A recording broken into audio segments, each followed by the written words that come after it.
Can you take us back, to how it all started with you with golf and becoming Border Nomads, in general? I've always played golf. I've played golf since I was 9 years of age. But I was in a bar at Mooiplaats having a drink with a fellow golfer, and he was a nomad, and he asked me, he said, how would I like to join Nomads? So I said, yes, I would love to. It would encourage me to get out and play more golf, especially on a Sunday, which is what days we played. And that was in 1980. And I joined Nomads in August of 1980. And I'm still here, 45 years later. Well, I think it's still the same as it is today. You get invited and you have a couple of games with your sponsor. And then you have your interviews with, like we do now, with the then committee. You had to go before the committee, and obviously you were given the rules and the regulations and what was expected of you as a nomad, and then you made your decision if you wanted to go forward and then join, or if you decided it just wasn't for you. So that was the process. I'm not quite sure what happens today, but that's what it was in those days. They were quite strict who they wanted to join Nomads. I think it's the same process. You get invited and you get to go through the process of induction and all that. They have the pre-induction meetings where they tell you about Nomads and all the codes and the values of Nomads and everything. Then from there, then you become a member. You get a jacket and a tie and everything. I think it's still the same process. Never changed. Nomads is it's still the same. So then you went on to becoming the captain of Border Nomads. So what did you enjoy most about being, the captain of Border Nomads? And was there something fun or special about leading the club? First of all, I was on the committee. I was in the committee for 15 years before I became captain.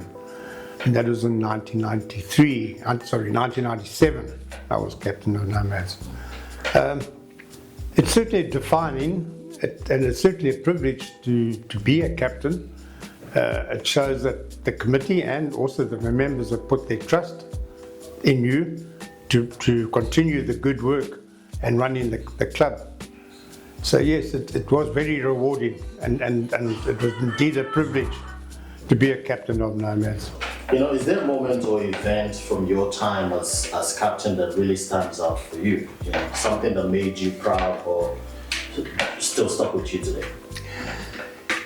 I think not specifically, but generally when you stand up at the podium at prize giving and you look across and you see 50, 60 people there looking at you, and you know that they're all there for the same thing. They're all there for the furtherance of golf, and they're all there for charity. I think if people have got that sort of idea, then it's great. Did you face any challenges as captain? How did you get through? Not any real challenges. I think I just kind of followed on from the guys, and we try to maintain discipline. We try to maintain the code of conduct, and we didn't really have any problems with disciplinary issues during my time as captain. If you have the opportunity now to be, to redo it again and become the Border Nomads, captain all over again, what would you do different? I would probably encourage the people to stay for prize giving. Too often when I play Nomads now, when the game's over, you might have 40 or 50 players, and you look around, there's only 20, 25 there, prize giving, everybody's gone. And especially when you play with your 4-ball, sometimes you might be the only guy left there. Everybody's gone. So I would encourage people to stay for prize giving and be part of the camaraderie that goes with it. It's not just the case of playing golf, it's what happens afterwards too, the social side of it. So I would encourage that. Yeah, I think it's very important, like you finish playing with your 4-ball, you need to be there. So over the years, being captain of Border Nomad, how have you seen, Border Nomads change since you joined? What stays the same and what's different now? Well, certainly the way the club is run and the way the people play and everything, that has stayed the same. That's been the same for the last 30, 40 years. What has changed now is the demographics that have changed. When I was in 1980, there were hardly any people of colour. In fact, there were no people of colour. I mean, now look today, it's 80% people of colour, which is great. I think it's absolutely fantastic that you get the new generation of people that are coming through.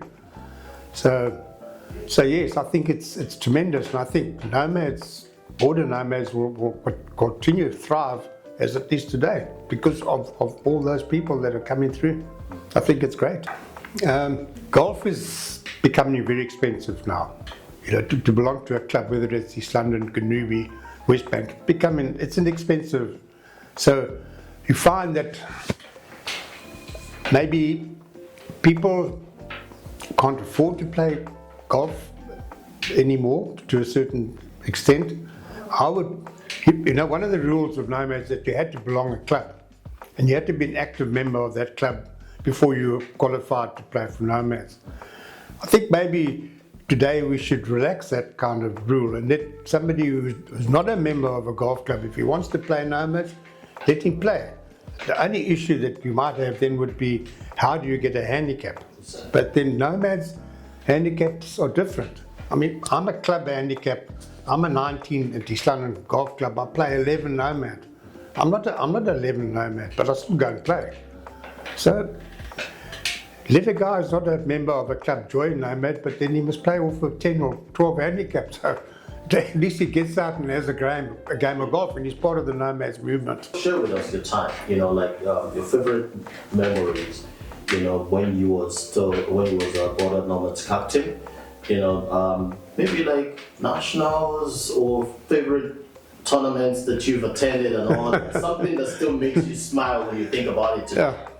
I think, apart from all the other trips that we did with Nomads, as captain, then you're not obliged, but you do go to a lot of anniversaries, you do go to a lot of away games, you do get invited to go to Zimbabwe Nationals, Botswana Nationals, and that's indeed, it's a privilege to be able to go and play at those tournaments as guests of Zimbabwe Nomads and guests of Botswana Nomads. So it's a good way to travel, and the nice part is you get paid by Nomads, so you don't cost any money.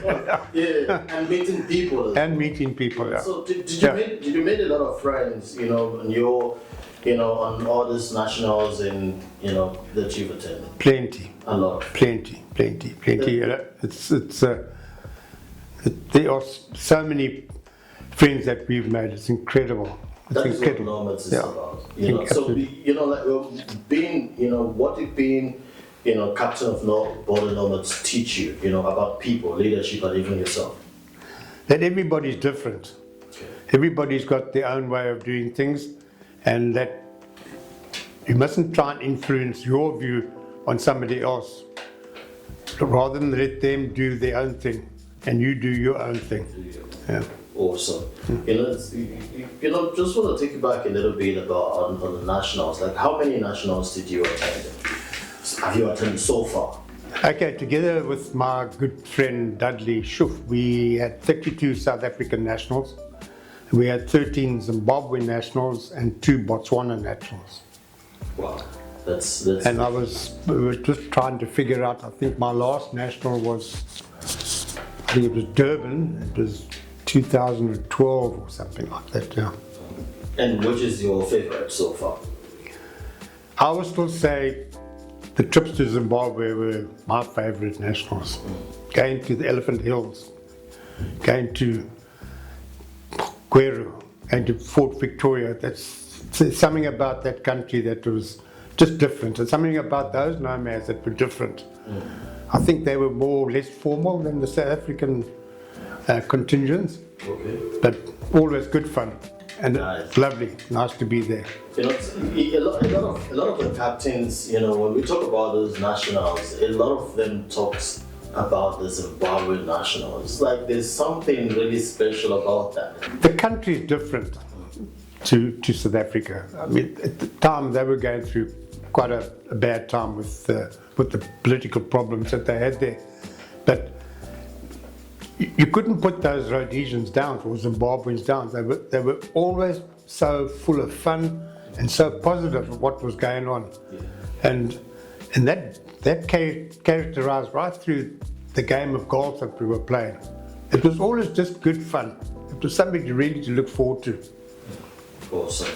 That's beautiful. So we're coming back to Border now. You know, like you was Border Nomad captain for which year? 97. 1997. You know, so over the years till now, you know, let's look at you know, what do you think made Border Nomads really special? Is there traditional values that really matters to you? I think so, yes. There definitely have to be. The discipline has to be there, and with the discipline will come the values that get attached to that. If people are proud to be a nomad, then they'll behave accordingly, and they will do, well, let's say, won't do what they're told to do, but certainly they'll be part of the nomads movement. Awesome. You know, so has there been a part of the club added to your life, friendship or family? Absolutely, without a question of a doubt. Yeah. I'm proud to be a nomad. Yeah. Can you tell us more a little bit? Well, I think the friendships that you made, and when you go, wherever you go in South Africa or in Zimbabwe, and you say you're a nomad, all of a sudden people welcome you, and they understand that we all play golf for a reason, and it's not only just to play, it's for charity. So I think that's what the best thing about nomads. Kenneth, if you could give an advice to future Border Nomad captains, what would it be? I would say just to continue to run the club as it is. I mean, everybody's doing a very good job at the moment, the current captains that we've got. So I would say don't change anything. Just keep on going, and whatever the members that are looking at the captain that's there of the day, they can see how he's doing his job, then they can aspire to do the same. And so for that reason, nomads will carry on. So what would you like the future Border Nomads members to remember? Oh, I think just remember being a nomad. Just remember to play golf. But yeah, that's nothing special. Maybe to get more involved with the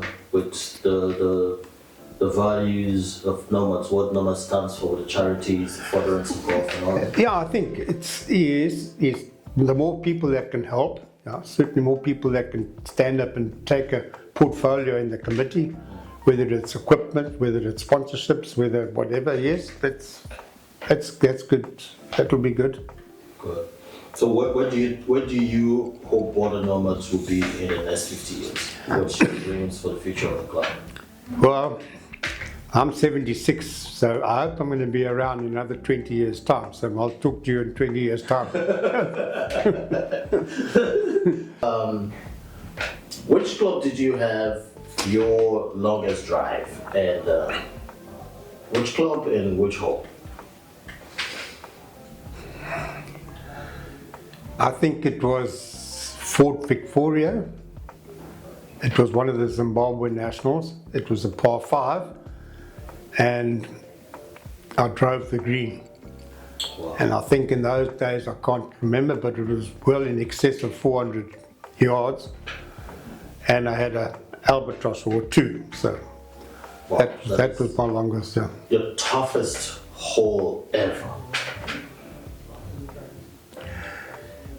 Toughest holes, there are actually 3 of them. It's what they call like the Amen corner, and at Augusta. It's the same at the Elephant Hills in Zimbabwe, Fort Victoria.